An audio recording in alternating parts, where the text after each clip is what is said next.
As my kids grow up, I find myself pausing and thinking, I wonder what I was thinking when I was their age. I wonder what it was like for me to look ahead to being an adult. Sometimes I remember feeling just kind of stressed out, feeling like I couldn't manage things like a mortgage or car payment or understanding what insurance is. And sometimes I stop and think back to the little steps that I ended up taking along the way, different people that spoke into my life, and different research that I found myself doing. It was part of growing up.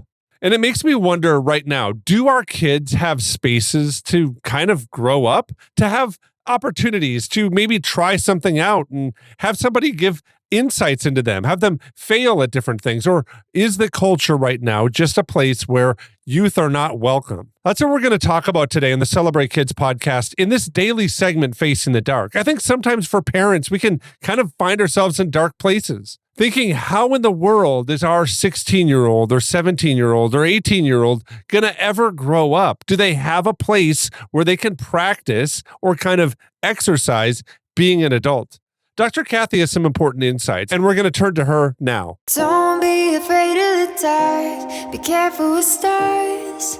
Not every light is gonna guide you, baby. Not every light is gonna guide you. So, Dr. Kathy, Victor Rios from the MacArthur Foundation, he's a professor at the University of California in Santa Barbara. He has said recently, quote, "The mall is a central component of what I call the youth control complex. Youth are seen in stores as either suspects or too poor to be treated with proper customer service, even when they have money.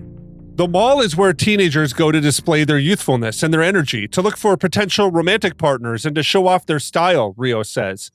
He goes on to say, quote, "They have this flourishing of themselves as human beings, and you can imagine them walking into the mall with a little group of people where a security guard stops them, searches them, and humiliates them. They're being socialized to have this idea that you don't belong in this place," end quote. So, Dr. Kathy, I have to tell you, I read this piece and it kind of spurred something up in me. I kind of agreed with it. I think that there's few places in society right now where teenagers can kind of exercise what it means to kind of be adults, or what it means to kind of live who they are. What do you think about this piece and kind of what Rios says about malls and about even places where youth can just kind of be kids? Yeah, I like what you were just saying about where they can be kids, where they can just be kids. It's not just about practicing adulthood. I mean, although there is a place for that, certainly. I found this fascinating. I have vivid memories of time in malls, often with family. It wasn't as common because when I'm much older, it wasn't as common for me to necessarily hang out with my peer group there. But oh my goodness, the eye candy, the things that you could look at, the dreams that you would have. And again, hanging out often with my brother and my cousins, if not friends. And yeah, what messages are they getting from the way that they're being treated is interesting. And I wonder, Wayne, if strip malls are a part of this. Like where I live, the malls are dying. There just aren't very many big malls anymore, but there's lots and lots of what we would call the strip malls, where there's 20 cafes and shops and patio restaurants. And I think that's where a lot of our young people hang out. They're going to Starbucks. I don't even like mentioning the name of that. They go to coffee shops. And is that their mall experience? I wonder. Yeah, Dr. Kathy, I wonder too. And I thought it was kind of interesting that you said you don't really like that phrase, kind of practice being adults. And then we think of these different places where youth often are. And sometimes their kind of social gathering places end up being inside of digital spaces, right? That's really the spaces where, as society and culture, we've kind of said that's where you can kind of be. But to come into a place like a mall or even into Starbucks, sometimes they're kind of looked down on. What do you think of that idea? I'd like to hear you kind of comment on that. Why don't you like that phrase, practice being adults? And then what do you think of like spaces would be for young people to kind of be young people? What does that look like? Yeah, I guess I don't like the phrase practice being adults, because we shouldn't have to practice that. Adulthood follows childhood. Tomorrow comes after today, 12th grade after 11th grade. This is the way it works. And if we're parenting well and we're educating well, then they'll be adults, because it's the next thing that happens. They develop independence from this age to that age, et cetera, et cetera. And the other reason I don't like the phrase practice being adults is because being a teenager in and of itself is something.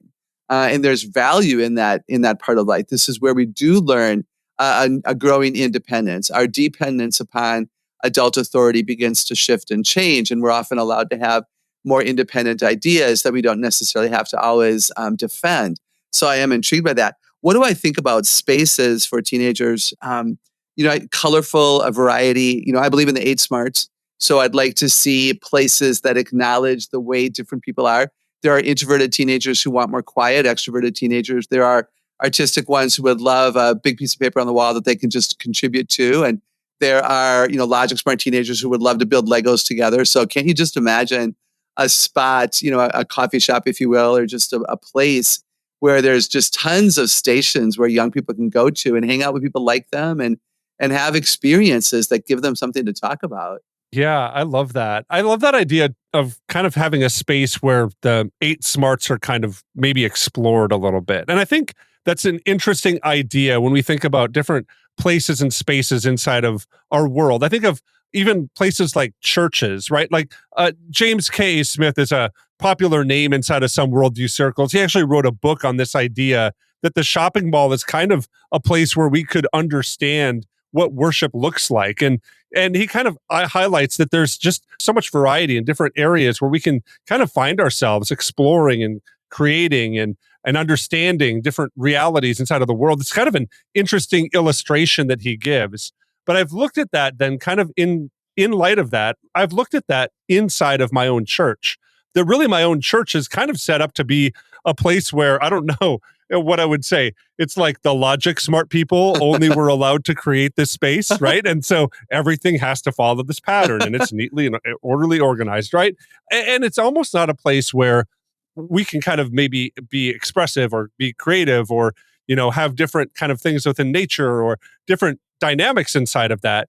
What would a place look like if parents were going to kind of, or even those that care for kids, going to really establish a place where, I don't know if it would have the Kathy Cook seal of approval for the 8 great smarts, Yeah. right? What would that place kind of look like? What would be some things that you think would highlight a space where, youth or kids, or I would even say maybe even adults could understand more how they're wired, designed, and really kind of fulfilled in living out God's design inside of them? It's interesting because wouldn't it be great if this was a family-centered place? So the earlier example, we're kind of thinking all the teenagers, nothing wrong with that. But what if it was mom and dad and, the kids hanging out together? So, we'd have books, we'd have crafts, we'd have building supplies, we'd have scientific experiments that are safe to do, indoors. I don't need to give you examples. There'd be music, there would be nature, so a growing station perhaps. And then, people smart would be, hanging out together and discussing something, solving a world's problem, in 10 minutes or less. And, self-smart people might not ever come to a place like this, but all of us are all age. So the kids and the young adults who are also self-smart, they're going to want more quiet. So maybe there's a place that's cornered off a bit. Maybe there's some partitions of sorts, and they have a bit more space and privacy. So just a variety, right? And also who's ever the lead here, whoever is walking around making sure everything's okay, we don't make anybody go to another station. Hey, you've been at the jigsaw puzzle a long time. Why don't you go somewhere else? No, not necessarily. Let that kid work the jigsaw puzzle for tonight, and maybe next week if he comes, he'll go to a different station. As Dr. Kathy was talking here, there's a preeminent Bible verse that kind of sticks out in my mind. I really mean to use that word, preeminent. It's not the most important verse on this topic, but I do think it has some groundwork that kind of sets up different verses in Scripture to guide young people. It comes out of 1 Timothy chapter 4, and I'm going to begin reading at verse 12. Don't let anyone look down on you because you're young, but set an example for the believers in speech and conduct, in love and faith and in purity. Until I come, devote yourself to the public reading of Scripture, to preaching and to teaching.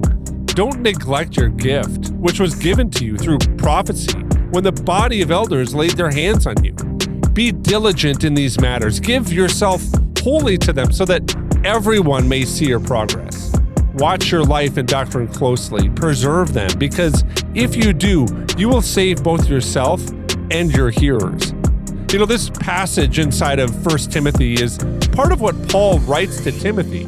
Paul, as somebody who is now kind of in many ways leading church movements in different parts of the world, is writing to a young pastor who is now commissioned by the Lord to care for the believers in a specific place. And Paul's encouragement to him is live it out. Go and be yourself. Be young. Be somebody that has energy. Live out your faith well by being an example for believers. It's an amazing passage when we really think of it. Paul's telling Timothy to go and kind of image yourself in this place and to be diligent in the matters that God set before you. What if we as parents took that posture? What if we told our kids, hey, go and be a kid, experience it, live it out, grow up, enjoy it, take these steps, be independent, try it out, and we will be cheering for you and guiding you and encouraging you the whole way. I think doing that is what Dr. Kathy is kind of talking about here today. And I think it's also something that cuts through darkness and uncertainty and fog that can cloud the minds of young people. Doing that, I think, really does celebrate kids. You know, on behalf of Dr. Kathy Cook, I'm so thankful that we got the opportunity to walk with you through this week here at Celebrate Kids in our daily podcast. I want to thank you for listening, and I'm really looking forward to seeing you here again on Monday.